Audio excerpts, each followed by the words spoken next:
There's a very good chance that if Britain leaves the European Union with no deal, Spain will close the border, prevent goods and services from crossing. In that case, it is a UKIP party pledge that we shall invade Spain with the aid of Portugal, capture and burn down Madrid, and forcibly open the border. It is also UKIP party policy to restore the British Empire, because the British Empire did nothing wrong. Absolutely nothing wrong! We're calling this a Cromwellian approach to politics that's going to radically change the face of Britain, but for the better. Despite making up only 13% of Europe's population, the Spanish... What are you going to say about Islam? Everything I know about Islam I learned from Nigel Farage. It wasn't very complimentary. Just waiting for the denunciation by Jacob Rees-Mogg before I go to his constituency and start campaigning. You know, Jacob Rees-Mogg is actually speaking a lot of sense. After thinking about it, I've decided I'll follow his advice and convert to Islam. So I was looking into the Brexit Party, and it turns out that it's being run by a man called Idi Farage, and he's running it along the lines of one man, one vote, and he's the man. Interestingly, one of my opponents is actually going to be Anne Widdecombe, Britain's most famous incel. UKIP's first party policy is going to be the outlawing of incels.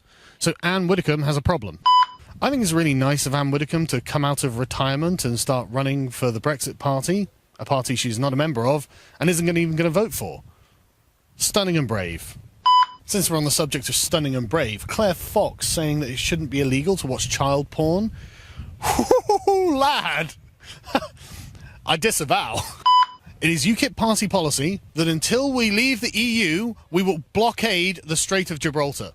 There are two types of people in this world, the English and the German. The First Minister of Gibraltar, Fabian Picardo, said that I was promoting criminal activity. Well, Fabian, I suggest that we have a duel to the death, pistols at dawn if you like, or swords if necessary. Choose your weapon. The great thing about running against People's Vote campaigners like Lord Adonis and Claire Moody is that if they happen to win the election, we can just have another vote about it. You've got no reason to complain. We're going to vote and vote until we get it right. This is what democracy looks like. The United Kingdom Independence Party is the only party that has a prescription list for people from racist parties. So it's with great pride that I can announce that people from the Labour Party can no longer join. There's been an awful lot of talk about whether I would or would not even rape Jess Phillips. I've been in a lot of trouble for my hardline stance of not even raping her. I suppose with enough pressure I might cave. But let's be honest, nobody's got that much beer. I have to say I had a really great time at Bristol the other day. The only problem was Nigel Farage standing outside the crowd yelling that we were a racist party. Bash the fash! I was criticised by the Jewish Chronicle for not being overly concerned by the Holocaust. But unlike the Labour Party, at least I acknowledge it happened. When UKIP come to power, we're going to make the Labour Party live by their principles and forcibly convert them to Islam at the point of a sword. It is now UKIP party policy that all French fishing vessels will be sunk on sight. If UKIP wins the MEP elections, all European languages will be replaced with Arabic to reflect the true nature of their constituents. If I'm elected as a UKIP MEP, I will institute into law Germany's true status as official dhimmis. UKIP wishes all Muslims a happy Ramadan, particularly Theresa May.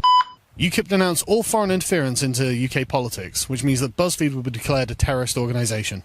I'd just like the mainstream media to know that I stand by every offensive comment I've ever made. And now I'm going to say the N-word. Mr. Lammy, get down!